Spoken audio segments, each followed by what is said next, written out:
What Brian Fraley found out, I don't know where he got his tip. I don't know what made him want to investigate this,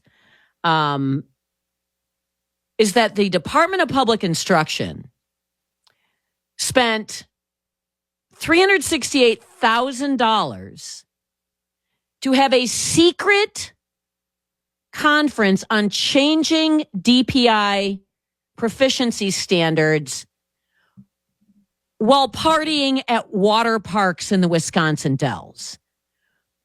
I've got Jake Curtis from Institute for Reforming Government on the program. I don't even know if I would have caught this article, but for you guys.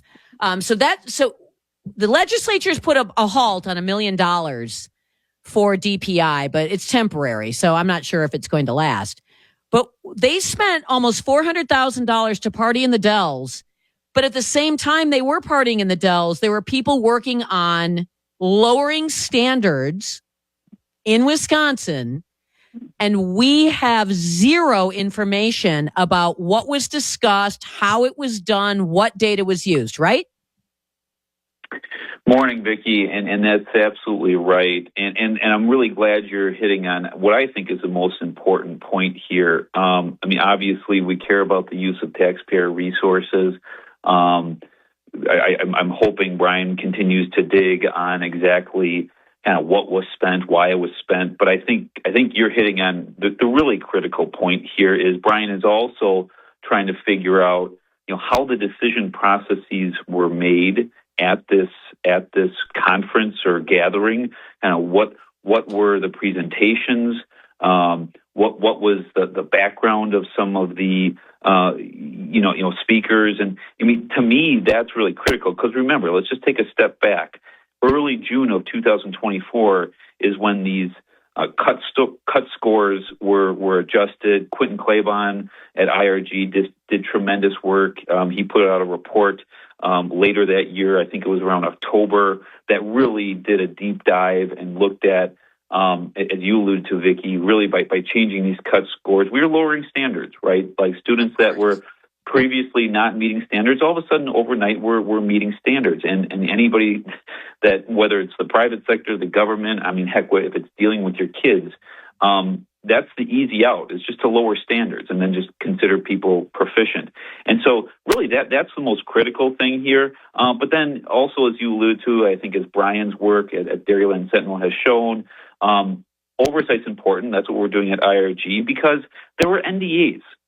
And Vicki, you and I know anytime there's an NDA, I practice law as well. Like if you're using an NDA, there's a reason you're using an NDA because you don't want people talking about what was actually discussed. How can the government have people sign NDAs, non-disclosure agreements? How can the government, on issues of importance to everyone and on policy, how can the government even demand an NDA? Well, that is a critical question you're asking. If you look at right there, there's always in a situation like this going to be implications relating to the state's public open meetings law and public records law, and I think that's what we're going to have to explore here is can a state agency like DPI even require somebody to sign an NDA when you have, remember, the attendees were educators and various staff that were in attendance at this conference. So in other words, these were individuals presumably attending in a public capacity. Well, that's going to trigger open meetings and public records law. Right. And so I think you're hitting on a key conflict here that the Dairyland Sentinel has revealed. And then I think there's also another, I think a really important point here is just generally why it's so critical that we do oversight, not only at IRG and at other organizations. When Dairyland Sentinel approached us, they presented this as a real problem, which it is, right? You submit a public records request, and we look at these very closely because we want to be objective, right? If you're seeking thousands and thousands of records, it's going to take a public entity some time to get to it. But when you look at what Dairyland Sentinel was requesting, it should not have taken a year. So when we sent a demand letter in January, just last month, there was almost an immediate response. We got Dairyland Sentinel received a number of records, and this is frankly how the story broke. But then this is also critically why oversight's important, is because ultimately the Joint Finance Committee saw this, and in fairness, Representative Bourne basically said, look, we don't know what we're going to do. And yeah, Vicki, you're right, maybe it's a temporary pause, but at least it's a pause, right? And that's the point of oversight, is when something like this is exposed and the agency is looking for additional funding, legislators should exercise oversight and ask questions. Well, and this, again, what was the reason for the conference in the first place? To your point, I think the splashy part, forgive the pun, of the story is that everybody went and partied at a water park in the Wisconsin Dells, right? That's the splashy part of the story. The more important part of the story is they're hiding the reason they brought certain people. Nobody knows why the attendees were selected for the reasons they were, and what they discussed to make an astonishing decision to lower cut scores and make what are functionally illiterate students look like they're doing okay on paper. The impact of this decision was shocking. It shocked even Tony Evers. Remember, even Tony Evers was shocked by it. That all of a sudden, overnight, you made someone who is failing someone who is passing. And again, if you look at scores now, Wisconsin Institute for Law and Liberty has been having a hard time with this. You have to subtract 12 to 15 points in proficiency to get the real level of grade level proficiency in Wisconsin schools. All of it's done in secret. So, the money annoys me.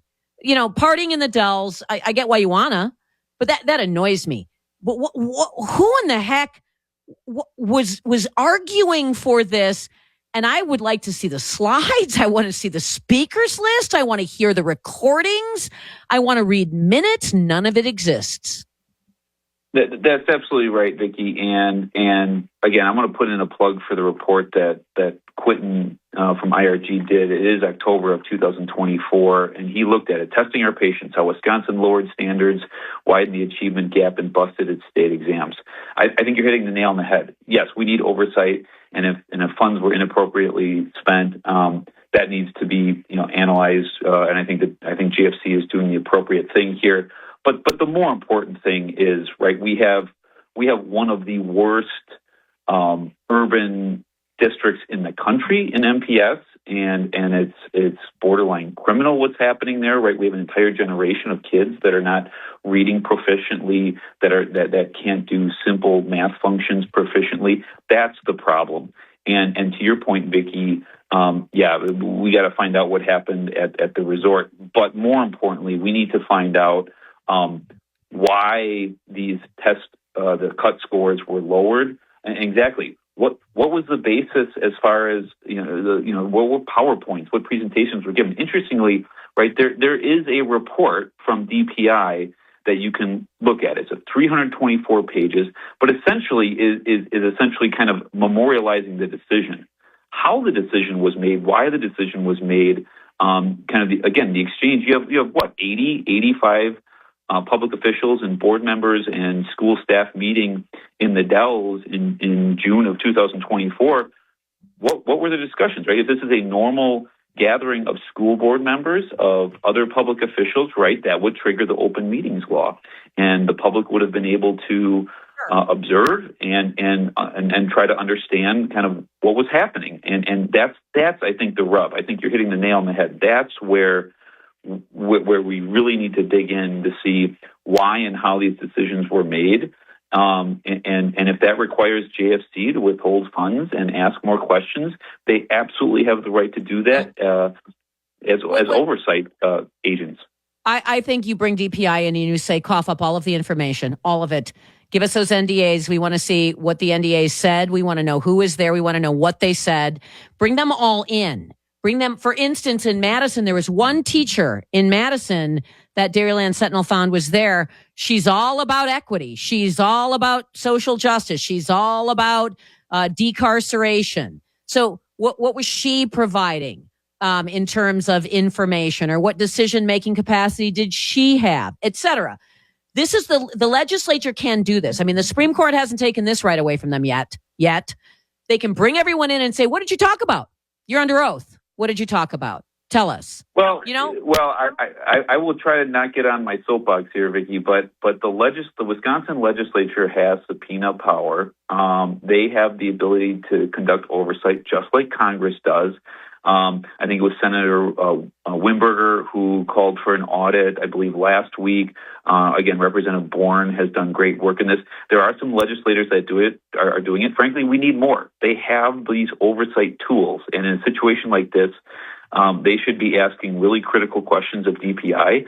Again, they have subpoena power, request the records. Dairyland Sentinel has done great work. IRG was happy to partner with them, but the legislature can do this as well. So I agree. And by the way, so can the media. Why is it left to Dairyland Sentinel? I don't know how many people are employed at Dairyland Sentinel, but it's Brian Fraley's kind of, labor of love, sort of. So why are you leaving it to a small outlet like Dairyland Sentinel? Where's the Milwaukee Journal Sentinel on this? Where's the Wisconsin State Journal on this? Where's Appleton Post Crescent? Where are these other media outlets who are saying, holy smokes, that's a lot of money, number one. Two, NDAs?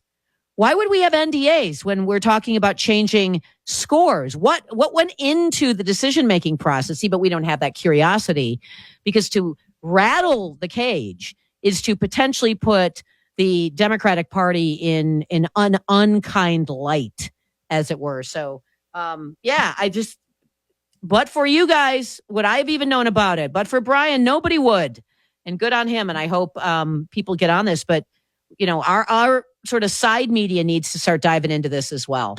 I appreciate the time. Jake Curtis, you're the best. Thanks, Vicki. From Institute for Reforming Government. Go check this out. By the way, you say, how do I find this? DairylandSentinel.com. DairylandSentinel.com. That's it. DairylandSentinel.com. We'll be right back.